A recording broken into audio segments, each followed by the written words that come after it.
یہ جو fake sites تھیں ہندوستان کی، یہ اس اپوزیشن کو بھی یہ جو اے پی ڈی ایم ہے اس کو بھی آگے وہ پروموٹ کر رہے تھے، اور کئی ایسے صحافی ہیں جو ان کو بھی پروموٹ کرتے ہیں اور وہ ہندوستان کی اس ڈس انفارمیشن کے حصہ تھے۔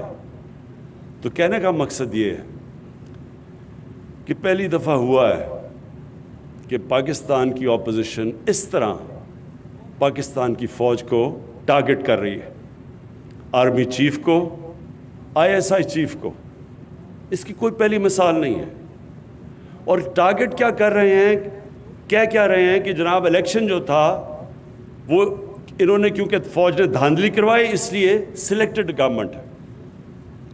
تو اس کے لیے کوئی ان سے پوچھے کہ اگر الیکشن میں دھاندلی ہوئی تھی تو کیا آپ گئے تھے الیکشن کمیشن کے پاس؟ کیا آپ سپریم کورٹ گئے؟ کیا آپ پارلیمنٹ میں آئے؟ کوئی آپ نے فورم پہ کہا کہ دھاندلی ہوئی ہے؟ تو آج جب امریکہ میں الیکشن ہوا تو جب ریپبلکنز کہنا شروع ہوئے کہ الیکشن میں دھاندلی ہوئی تو میڈیا پہلے کہتا تھا کہ انہوں نے ابھی تک کوئی ثبوت نہیں دیا۔ یعنی وہ میڈیا کہنے کے لیے نہیں تیار تھا دھاندلی جب تک ثبوت نہ ہو۔ تو نہ ثبوت دیے، نہ کسی فورم پہ گئے، اور پاکستانی فوج کو اٹیک کرنا شروع کر دیا کہ جی انہوں نے ایک سلیکٹڈ حکومت لے کے آئے۔ اور اصل میں ہم ساری قوم جانتی ہے کہ 30 سال سے یہ جو ان کے لیڈران ہیں انہوں نے دونوں ہاتھوں سے ملک کو لوٹا ہے۔ 30 سالوں سے ان کے اوپر باہر مضمون چھپے ہوئے ہیں، باہر کے اخباروں میں، ڈیلی ٹیلی گراف میں، ٹائمز میں، ڈیلی میل میں، میں انگلینڈ کی بات کر رہا ہوں، نیو یارک ٹائمز میں، بی بی سی نے 2 ڈاکیومنٹری ان دونوں لیڈرز کے اوپر بنائی ہوئی ہیں، ان کی چوری کے اوپر۔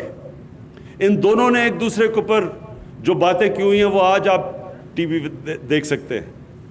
اور ایک کو زرداری کو جیل نواز شریف نے ڈالا تھا کرپشن میں۔ دونوں حکومتیں 2 دفعہ کرپشن میں گئی تھی، ایک دوسرے کو کرپٹ کہتے تھے۔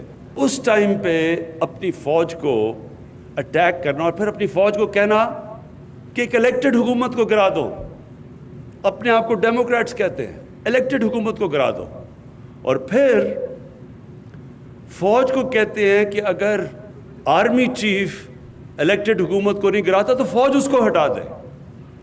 یعنی ملک میں فوج کو کہہ رہے ہیں کہ ملٹری کو کرو، اور کہتے ہیں ڈیموکریٹک۔ یہ جو اپوزیشن جو حرکتیں کر رہی ہے، میں نے کبھی اپنی پاکستان میں اس طرح اپنے ملک کو انڈرمائن کرنے کے لیے کبھی کسی حکومت کو نہیں دیکھا۔ اور صرف ایک ان کا مطالبہ ہے کہ ان کو ہم کسی طرح NRO دے دیں۔ یعنی جو چوری انہوں نے 30 سال سے کر رہے ہیں اور پیسہ باہر لے کے جا رہے ہیں، کسی طرح اتنا بلیک میل کریں، مجھے تو ان کو پتہ ہے کر نہیں سکتے، تو اس لیے اداروں کو اتنا بلیک میل کریں کہ کسی نہ کسی طرح پریشر میرے پہ ڈالیں کہ ان کی چوری کے لیے ہم ان کی چوری معاف کر دیں۔ اور آج میں اپنی اگلی بات جو شروع کرتا ہوں، جس کے لیے میں یہاں آیا ہوں، اس سے پہلے میں ایک بات کہنا چاہتا ہوں اپنی قوم کو۔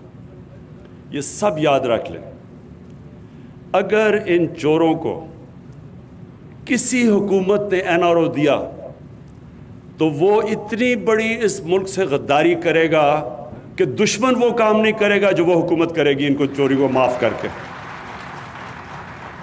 جنرل مشرف نے ان دونوں لیڈروں کو NRO دیا، اس کا نتیجہ کیا ہوا کہ 10 سالوں میں پاکستان کا قرضہ 4 گنا زیادہ بڑھا۔ کوئی بتائے کہ پیسہ کدھر گیا ہے؟ 4 گنا، یعنی 6000 ارب سے پاکستان کا قرضہ ان 10 سالوں میں، ان دونوں کو NRO ملنے کے بعد انہوں نے جو 2 باریاں لی، پاکستان کا قرضہ 30,000 ارب پہ گیا ہے۔ YouTube پر گوگلی نیوز دیکھنے کے لیے youtube.com کی سرچ بار میں googly news T V type کریں۔ گوگلی نیوز کے پیج پر سرخ رنگ کے سبسکرپشن والے بٹن پر کلک کرنا نہ بھولیے۔ YouTube پیج پر اپلوڈ ہونے والی ویڈیوز سے باخبر رہنے کے لیے بیل آئیکن پر کلک کیجیے۔ آپ کو ہر نئی ویڈیو کے بارے میں نوٹیفیکیشن موصول ہو جائے گا۔